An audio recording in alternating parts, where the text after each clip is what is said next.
Football Universe. Dia adalah penemu formasi 4-4-2 dan namanya adalah Victor Maslov. Berikut kisahnya. Please like, comment, share, dan subscribe channel ini jika cerita-cerita sepak bola kami bermanfaat. Mungkin beberapa dari kita baru mendengar namanya kali ini, karena memang pelatih yang satu ini tidak terlalu terkenal.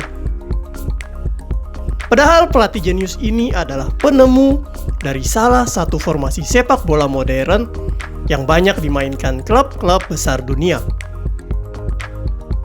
Cerita ini dimulai di tahun 1910, ketika di Moskow, Rusia, lahir seorang anak yang diberi nama Victor Alexandrovich Maslov, atau yang kita kenal dengan Victor Maslov.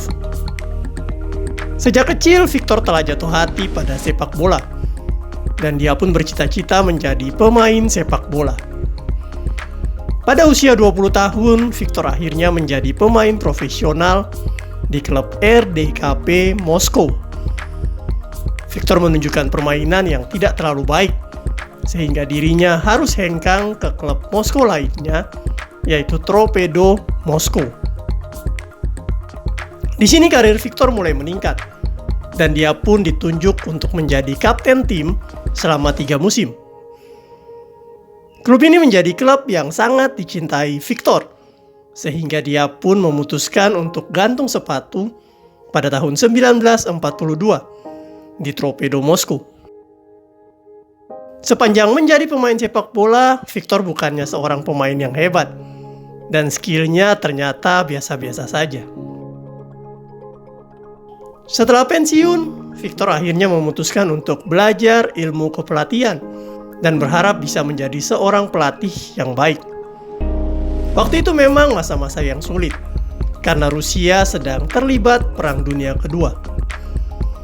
Tetapi Victor terus berusaha belajar dan menggali ilmu pelatihan sebanyak mungkin. Victor Maslov kemudian menjadi pelatih Torpedo Moskow setahun kemudian. Tetapi karena kurangnya pengalaman serta ilmu kepelatihan yang masih kurang, membuatnya tampil mengecewakan.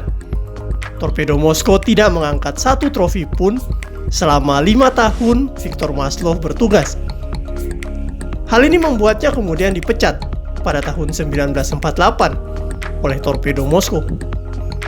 Yang paling menyakitkan adalah Victor mengetahui kabar pemecatannya ini bukan dari pemilik klub langsung, melainkan dari seorang petugas kebersihan. Tetapi Victor tak putus asa dan pantang menyerah.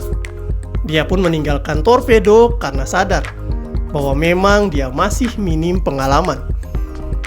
Victor kemudian mencari klub baru, dan selama 7 musim berikutnya, dia menukangi 3 klub Rusia. Dari sinilah Victor banyak belajar manajemen sebuah tim, dan juga semakin kaya dalam hal taktik dan strategi.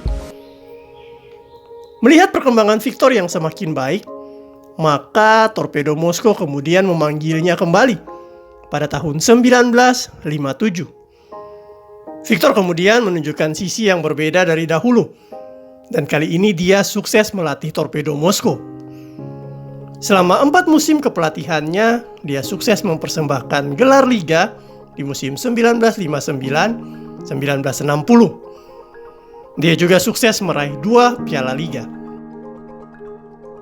Karir Victor menanjak terus, dan dia pun kemudian dikontrak klub SKA Rostov-na-Donu.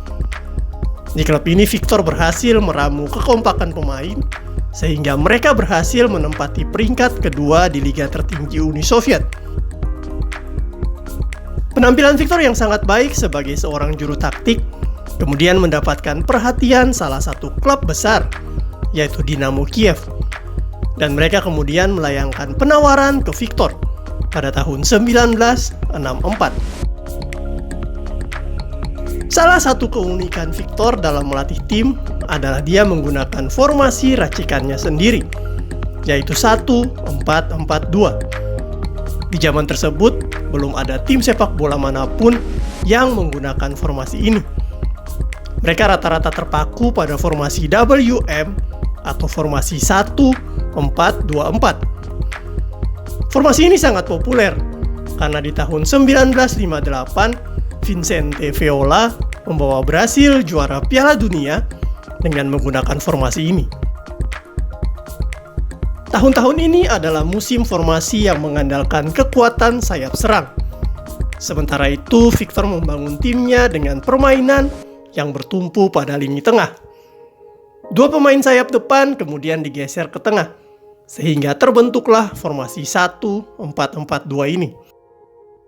Jurnalis asal Inggris, Jonathan Wilson, mengungkapkan bahwa Victor adalah orang yang pertama kali mempopulerkan formasi 1-4-4-2 ini. Victor juga mengubah cara bermain tim, yaitu yang umumnya lebih suka menunggu di setengah lapangan, menjadi tim yang menekan dari atas, menggunakan formasi 1-4-4-2 ini. Hal ini dia pelajari dari cabang olahraga lain, yaitu hoki. Victor banyak belajar dari konsep forsaking yang dipopulerkan oleh pelatih hoki Thomas Patrick Gorman. Konsep ini mengatur para pemain depan untuk maju secara agresif dan mendekatkan diri kepada lawan yang menguasai bola. Mereka memotong ruang dan memblokir jalur yang akan dilewati. Dengan demikian, tim yang dilatih Victor akan lebih seimbang ketika menyerang maupun bertahan. Banyaknya pemain di lini kedua membuat tim lebih mudah dalam melakukan transisi. Hal tersebut membuat sepak bola menuju pada sistem yang efisien daripada mengandalkan kemampuan individu.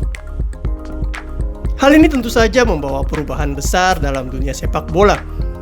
Kehadiran formasi 1-4-4-2 mengubah cara bermain lama yang terkesan lambat dan tertumpu pada sayap serang. Pelatih-pelatih modern seperti Pochettino ataupun Jurgen Klopp juga bermain dengan sistem menekan lawan pada hari ini. Namun inti dari taktik tersebut sudah ada sejak beberapa dekade lalu. Beberapa di antaranya memuji Rinus Michels untuk hal ini. Sementara itu yang lain mengaitkan dengan kesuksesan Ernst Happel membawa Feyenoord meraih titel Piala Eropa 1970. Namun jika ditarik lebih jauh, sejatinya ada peran Victor Maslow dalam mengembangkan sistem ini.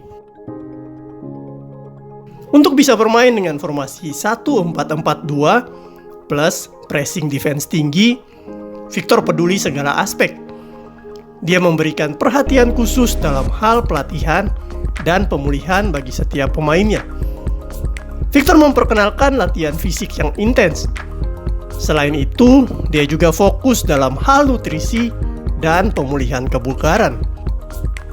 Meskipun saat ini apa yang dilakukan Victor menjadi sebuah hal yang lumrah. Satu di antara narasi terbesar sepak bola Inggris adalah formasi 1-4-4-2 yang diklaim diciptakan di sana. Klaim tersebut seolah menjadi fakta setelah tim nasional Inggris memenangi Piala Dunia 1966 dengan formasi 1-4-4-2 ala Alf Ramsey. Tak pelak, Ramsey dianggap sebagai pelopor formasi 1-4-4-2. Namun, tidak diragukan lagi, dia mengadopsi sistem yang pertama kali dirancang Victor. Seperti banyak pionir lainnya, Victor Maslow unggul pada masanya. Meskipun sekali lagi, tidak banyak bunga yang diberikan untuknya. Padahal berkat lini tengah yang kuat dari formasi ini, Dinamo Kiev memenangi gelar Liga 3 tahun berturut-turut. Kiblat sepak bola Rusia juga bergeser dari Moskow ke Kiev. Perhatian Victor Maslow kepada etos kerja kolektif di dalam dan di luar lapangan menjadi pembeda dengan pelatih lainnya. Dia secara rutin menggelar konsultasi untuk para pemain dan staf. Victor Maslow juga mengumpulkan pasukannya sebelum laga untuk membicarakan rencananya dan meminta saran dari para pemain. Relasi yang dibangun menjadi hal penting bagi taktiknya yang berpusat kepada tim. Tak heran para pemain sangat dekat dengan Victor. Viktor Maslow dipecat pada 1970 setelah Dinamo Kiev merosot ke posisi ke-7 di liga. Viktor Maslow tidak memiliki tim dengan kedalaman skuad yang cukup, dan kegagalan para pemainnya di Piala Dunia membuat situasi semakin kalut. Viktor akhirnya kembali ke Torpedo Moskow dan merengkuh gelar piala domestik. Kemudian dia bertugas di Ararat Yerevan. Namun saat itu karirnya sedang menurun. Pada akhirnya Viktor Maslow tutup usia pada Mei 1977 saat berumur 67 tahun. Garis yang ditorehkan Viktor Maslow perlahan terkikis oleh pemain yang pernah ditolaknya, Valery Lobanovsky. Visi Lobanovsky sebagai pelatih berkisar pada sains. Dia menjalin kerjasama dengan Profesor Anatoly Selenskov yang menjadi dekan ilmu fisika setempat. Eksploitasinya mereka membawa Dinamo Kiev meraih lebih banyak prestasi. Namun pada prinsipnya tetap sama dengan apa yang diukir Viktor Maslow. Tak perlu ditentang, Viktor Maslow adalah orang yang memberikan warisan besar dalam dunia sepak bola dengan melahirkan formasi 1-4-4-2. Sayangnya dia tidak mendapatkan tempat yang sepantasnya lantaran fakta yang tereduksi kisah lain.